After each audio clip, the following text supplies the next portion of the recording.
Quran predicted that the Prophet's companions would turn against him, as I have said earlier. The Prophet had also predicted it in his several hadiths that most of his companions would go to hell. History reveals that most betrayals and acts of treacheries that occurred after the prophets were committed by their wives and companions. Al-Bukhari related that the Prophet, peace be upon him, and his pure family said, يرد علي يوم القيامة رهط من أصحابي فيجلون عن الحوض فأقول يا رب أصحابي فيقول إنك لا علم لك بما أحدثوا بعدك إنهم ارتدوا على أدبارهم القهقرة بين أنا قائم فإذا زمرة حتى إذا عرفتهم خرج رجل من بيني وبينهم فقال هلم فقلت أين قال إلى النار والله قلت وما شأنهم قال إنهم ارتدوا بعدك على أدبارهم القهقرة ثم إذا زمرة حتى إذا عرفتهم خرج رجل من بيني وبينهم فقال هلم قلت أين قال إلى النار والله قلت ما شأنهم قال إنهم ارتدوا بعدك على أدبارهم القهقرة فلا أراه يخلص منهم إلا مثل همل النعم. On doomsday, when I will be at the water pond delivering water to those who will be thirsty among my followers, a group of my followers will come to drink, but the angels will drive them away and take them to hell. I'll say, "Oh God, they are my companions," but God will tell me, "You do not know what they did after your death. They degraded themselves to apostasy." Following that, another group of my companions will come to drink, but the angels will drive them away and take them to hell. I'll say, "Oh God, they are my companions," but God will tell me, "You do not know what they did after your death. They degraded themselves to apostasy." Thus, only a small number of my companions will escape like deserted camels in the desert. No one can claim that Abu Bakr cannot be among those people who will be driven to hell, since the Prophet himself did not exempt him from that.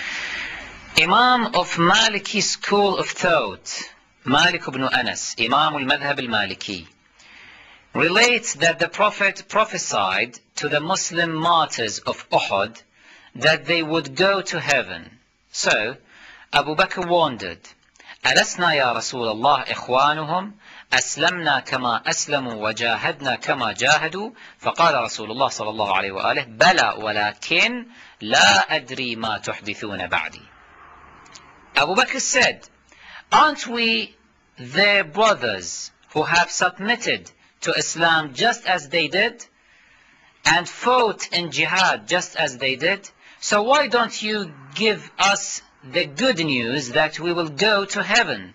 The Prophet said, "It is absolutely true that you are their brothers, but I do not know what you will do after my death. Therefore, we should not exempt Abu Bakr and Umar from the crime of having taken the life of the Prophet, especially when they had tried that once before, when the Prophet was on his way back from the city of Tabuk. He had to go past a rough road up a mountain. That road is called al-Aqaba by Arabs. Those who have to go down it on a camel, for example, must choose a camel with a very quiet disposition. If it panics, it will trip and its rider will fall and die. Abu Bakr and Umar conspired with a group of the Prophet's hypocrite companions. They would lie in wait for the Prophet at the time of this crossing, this Aqaba, to frighten his camel so that she falls and he dies. This fact was reported also by the Bakri sources in clear terms, but the Bakri people tried to hide and deny this fact. Ibn Hazm al-Andalusi, a great scholar of Bakri sect, lashed at al-Walid ibn Jami', dismissing him as a liar. But why? Ibn Hazm says, لأنه روى أخبارا فيها أن أبا بكر وعمر وعثمان وطلحة وسعد بن أبي وقاص أرادوا قتل النبي صلى الله عليه وآله وسلم وإلقاءه من العقبة في تبوك. Because he related hadiths that state that Abu Bakr, Umar, Uthman, Talha and Sa'd ibn Abi Waqqas wanted to kill the Prophet and made sure that he met with the accident in Tabuk. Al-Walid ibn Jami' was not a Shi'ati. He belonged to the Bakri sect. Contrary to what Ibn Hazm said about him, he is so widely known for veracity and credibility that Ibn Habban would say, radiyallahu anh, may Allah be pleased with him wherever or whenever his name was mentioned. The greatest scholar of Bakri sect in this field, al-Dhahabi, also testified the truthfulness and credibility of this man. If he had not been honest, he would not have his hadiths related by the great compilers of hadith like Muslim, al-Bayhaqi, Ahmad ibn Hanbal and Ibn Shabbah. So, Al-Walid ibn Jami' is not a liar. This proves that Abu Bakr, Umar and their group indeed tried to murder the Prophet as he was passing through Al-Aqaba on his way back from Tabuk. This is a famous incident in which Allah saved the life of his Prophet by a miracle. The Prophet forgave the perpetrators and refrained from punishing them. Thereby, we can be sure that Abu Bakr and Umar indeed wanted to kill the Prophet.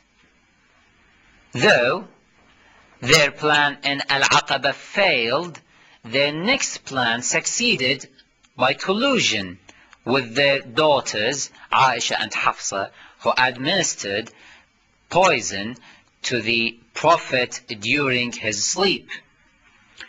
Just as the Prophet forgave those who tried to kill him in Al-Aqaba, Imam Ali, peace be upon him, did the same after the martyrdom of the Prophet, fulfilling the will of the Prophet so that Allah's test continues for them and for the humanity as a whole. In fact, the Prophet was just a normal patient. During his sleep, Aisha and Hafsa administered the poison in the Prophet's mouth in order to hasten the seizure of power by their fathers, while ousting the rightful successor, Ali ibn Abi Talib, peace be upon him. It was in this way the greatest and the noblest Prophet, peace be upon him and his pure family, fell prey to the treachery of his two wives and companions. This is a fact that most Muslims are not aware of.